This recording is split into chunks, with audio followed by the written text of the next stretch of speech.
ও নওজওয়ানেরা, মদিনার মসজিদে নবী শরীফে কোন মুসল্লি যদি 1 রাকাত নামাজ আদায় করে, আল্লাহ পাক খুশি হয়ে মদিনার মসজিদে নবী শরীফের বরকতে ওই হাজী সাহেবের নামামুলে 50,000 রাকাতের সওয়াব দান করে দেয়।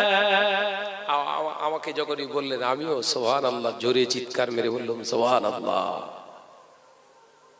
আরো একজন হাজী সাহেব বললেন, মক্কা শরীফের ফজিলত হাজী সাহেব কি জানেন? আমি বলেন একটু শুনি। মক্কা শরীফে বাইতুল্লাহ গেরেম শরীফের ভিতরে মাতাবের ভিতরে মাতাব শরীফের ভিতরে যদি কোন মুসল্লি 1 রাকাত নামাজ আদায় করে, ওই 1 রাকাত নামাজের ওসিলায় আল্লাহ কাবার বারাকাতে 1 লক্ষ রাকাতের সওয়াব দান করে দেয়। আমি আবার সুবহানাল্লাহ পড়েছি। তৃতীয় জনকে বলল আর দুটো একটা বলেন, বলে আর মনে নেই। কি বলছে? আর মনে নেই। তাই আমি বললাম আমার একটা দিক মনে আছে, বলবো?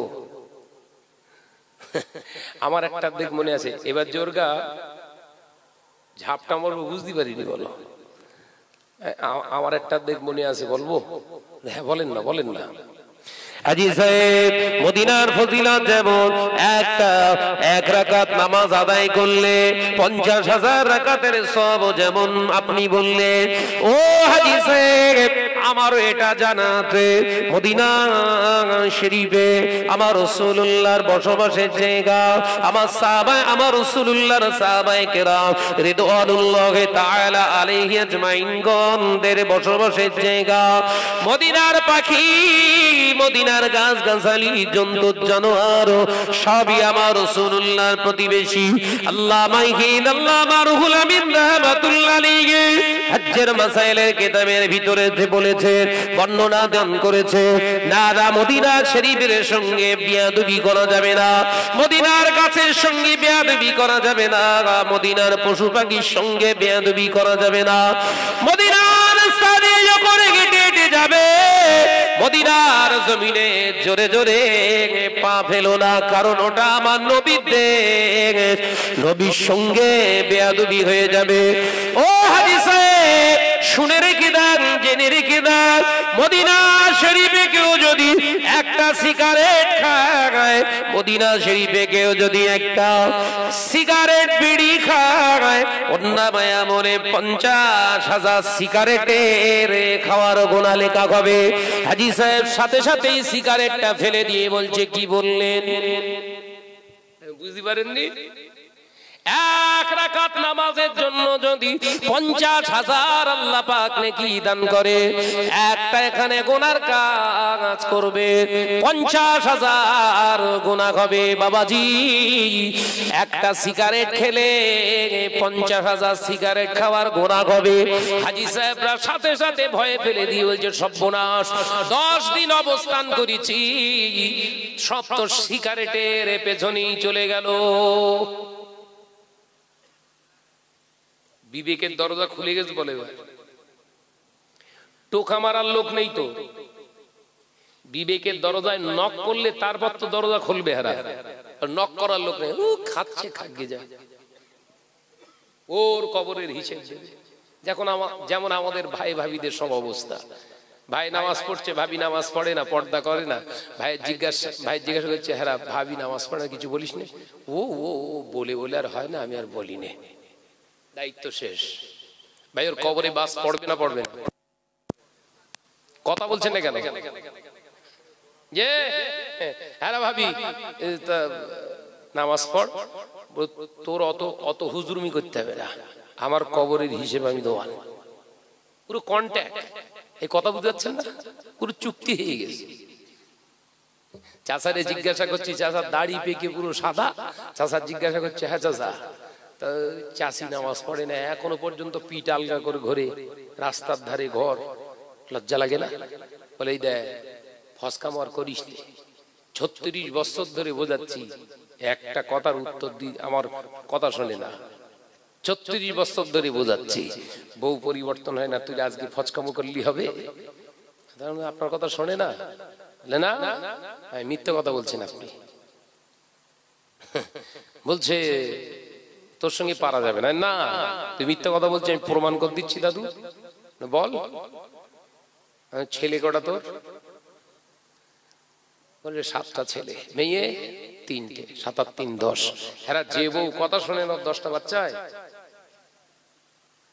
এ কথাটা ঠিক বলিস না ভুল বলেছি? যে স্বামীর কথা শোনে না যে বউ, ওর বাচ্চা হবে? জায়গায় ঠিক আছে, শরিয়াতের জায়গায় দুর্বল। মার কে খাবে, চাচা না চাচি? কথা বলে না তো, ওর পুরো তুলোর মতো আসাবে। বললি বলে শাহনাজ ভাই বিরাট উল্টো পাল্টা বলে। ভাই ভুল বকতিস নাকি?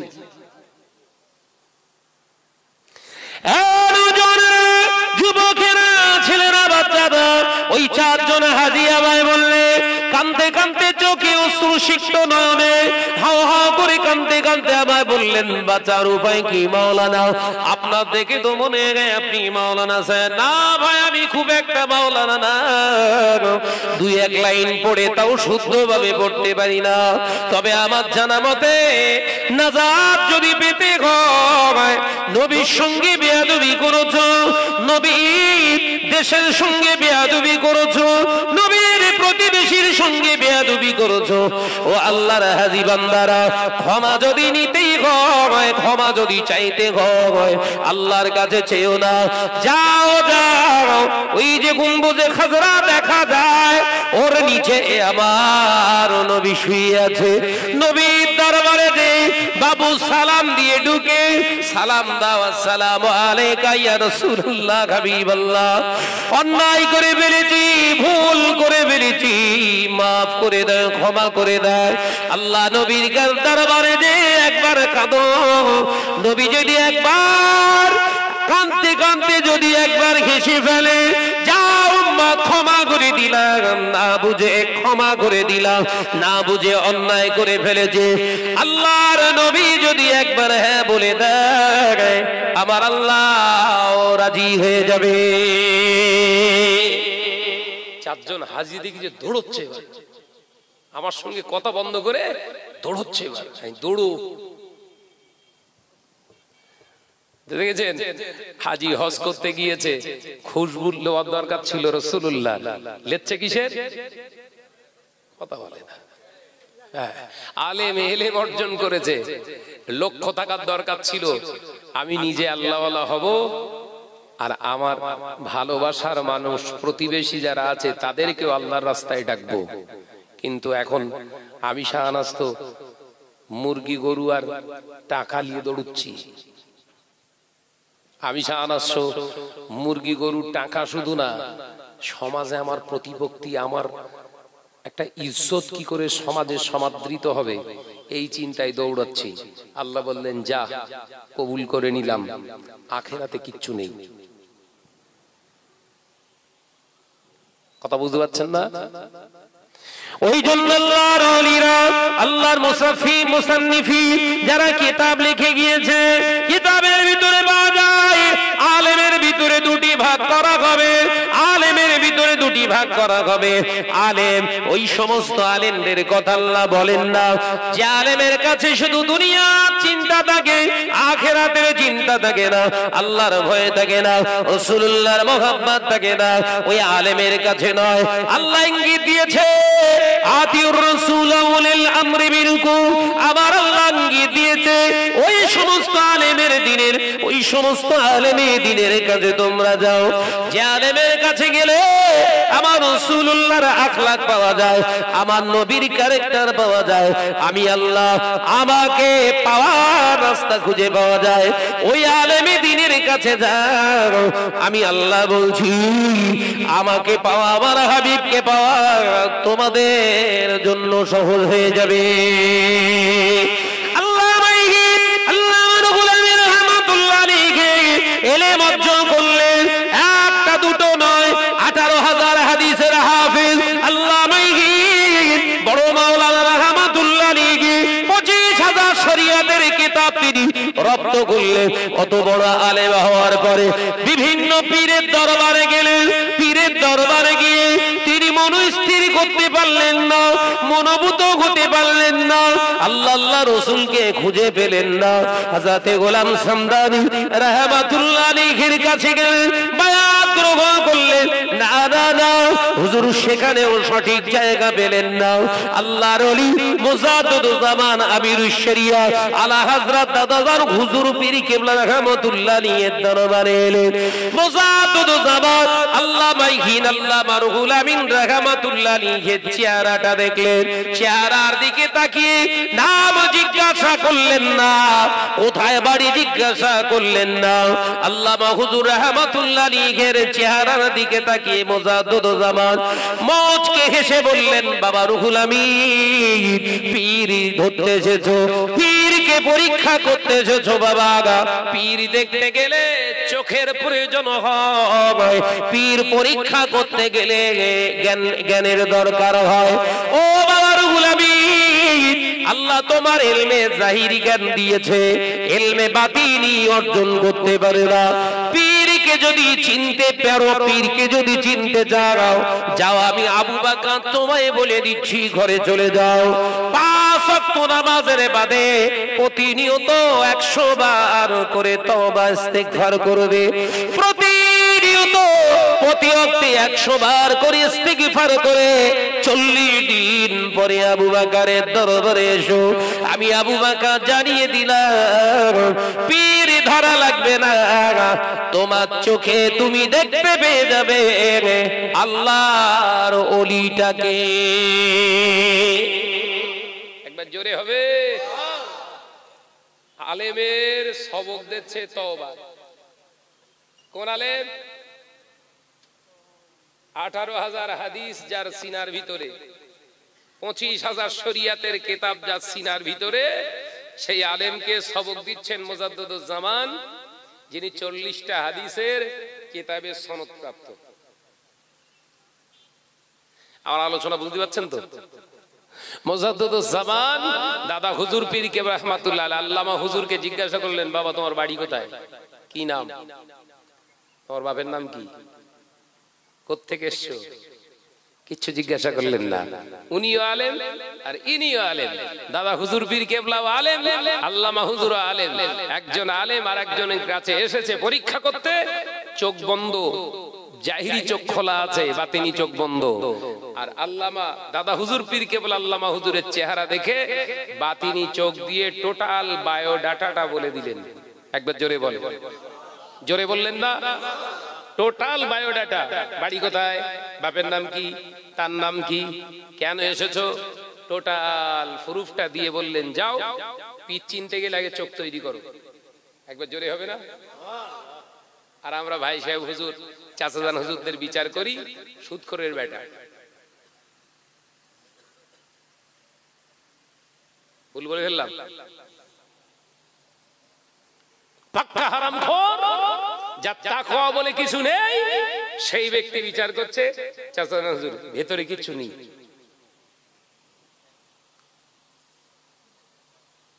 কি বলছে? ভণ্ড। কি বলছে? ওরে ভাড়ে কিচ্ছু নেই। কে বলছে?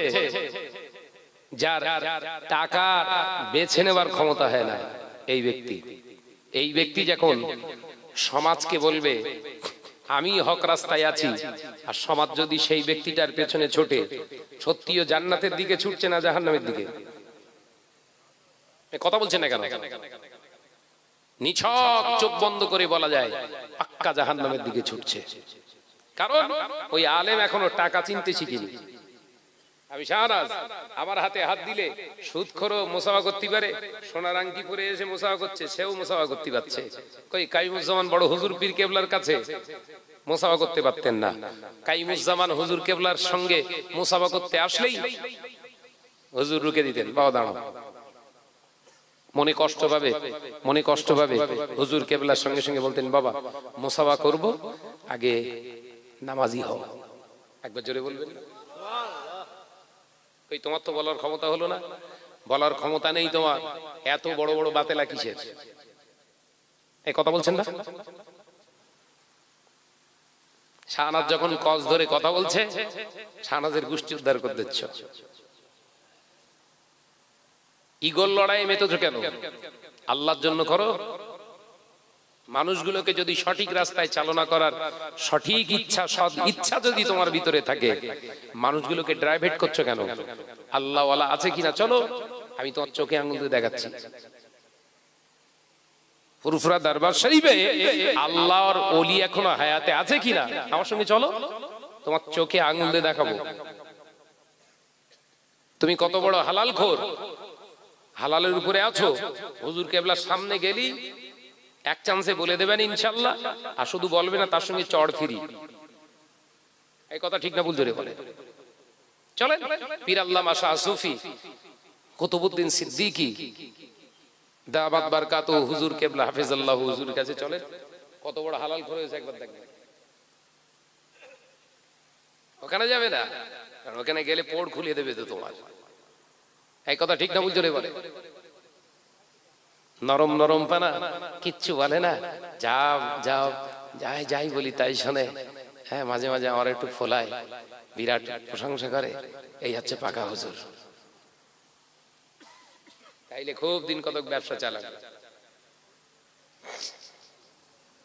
আমার কথা বুঝতে পারছেন তো? এসব কথা বলার নয়, কিন্তু বলতে হচ্ছে সমাজের সিচুয়েশন, পরিস্থিতির উপরে। এই জনসাধারণ, আম জনসাধারণ মানুষগুলোকে ড্রাইভেট করা হচ্ছে বিভিন্ন প্রসেসিং এ। ফুরফুরা থেকে মুখ ঘোরাও, বসিরহাট দরবার থেকে মুখ ঘোরাও, মুখটা রাখবো কোথায়? আমার দিকে। কথা বুঝতে পারছেন? ফুরফুরা শরীফে কিচ্ছু নেই, বসিরহাট দরবারে কিচ্ছু নেই, আছে কোথায়? আমার কাছে। এ ধান্দাবাজ না, ধান্দাবাজ নয়। শাহনাজ বলছে, বললেই বিরাট তোমার জ্বলন ধরেছে। যুবকেরা, ছেলেরা, বাচ্চারা, পর্দানিশীরা, মা বোনেরা, আল্লাহ বাইহিন, আল্লাহ মা বড় মৌলানা হুজুর রহমাতুল্লাহ আলাইহি অবাক হয়ে গেলে। বহু দরবারে গেলাম, বহু দরবারে ওলি বলে দাবি করে। আমি রুহুল আমিনের নাম জিজ্ঞাসা করে, অ্যাড্রেস জিজ্ঞাসা করে, আমার বায়োডাটা সব জানতে চায়, কিন্তু এ দরবারে এসে জিজ্ঞাসা করলো না, বরঞ্চ আমি উদ্দেশ্য কি করতে আসলাম, কেন আমি আসলাম, আমার চেহারা, আমার সুরাত দেখে বলে দেয় নিশ্চিত এ দরবার খালি দরবার নয়, এ দরবারে রাসূলের সন্ধান পাওয়া যায়। আল্লামা হুজুর চলে গেলে দ্বিতীয়বার জিজ্ঞাসা করলেন, হুজুর কতদিন পরে আসবো? সবক পেয়ে গেছে। যারা তরিকার সবক নিয়ে মশক করে তারা সব জানে। হুজুর কতদিন? আল্লাহর ওলি বললেন 40 দিন পরে আসবে বাবা। আল্লাহ মাইকিদ আল্লাহ রুহুল আমিন রাহমাতুল্লাহ আলাইহি বললেন, হুজুর তওবা কতবার পড়বো? ও বাবা রুহুল আমিন, যাও প্রতি ওয়াক্তে 100 বার করে তওবা করবে। 5 ওয়াক্ত নামাজ, 5 ওয়াক্ত নামাজের পরে পরে 100 বার করে। হুজুর আমার বাড়িতে চলে গেলে, হুজুর বাড়িতে গিয়ে প্রতিনিয়ত নামাজ আদায় করে এবং নামাজের পরে ইস্তেগফার করে। এ নওজোয়ানেরা, 30 দিন অতিবাহিত হয়ে গেল। হুজুর 31 দিনের মাথায় 2 জনকে সঙ্গে করে নিয়ে দরবারে ফুরফুরার দিকে রওনা হলেন। হুজুর আমার শিয়াখালা বাজারের কাছে গাড়ি থেকে নেমে হুজুরের পায়ের জুতা দুটা খুলে হুজুর আমার হাতে ধরলেন না, ব্যাগের ভিতরে ঢুকিয়ে ব্যাগটাকে বগল দামায় ঢুকিয়ে দিয়ে খালি পায়ে শিয়াখালা থেকে হেঁটে হেঁটে যায়। আল্লাহর ওলির সঙ্গে 2 জন ছিলেন। আব্দুল ওদুদ সাহেব জিজ্ঞাসা করলেন, হুজুর হুজুর আপনি কেন পায়ে খালি পায়ে হেঁটে যান? মুজাদ্দিদুল জামান নতাব খলিফা আল্লামা হুজুর দুঃখ রেখে ফেললেন। ও আব্দুল ওদুদ, আমি তোমাকে কি বলবো জানো? যে দরবারে এখন আমি রুহুল আমিন যাই, এ দরবারে শুধু আমি আসি তা নয়, এ দরবারে তুমি আমি দুনিয়ার মানুষ শুধু আসে তা নয়, এমন একটা পীরের দরবার যে দরবারে তাম পৃথিবীর যত কওস কুতুব আল্লাহর ওলিদের রূহানি হালাতে বিশ্বনবী স্বয়ং সাহাবায়ে কেরামদের নিয়ে দরবারে সে হাজিরা দেয়।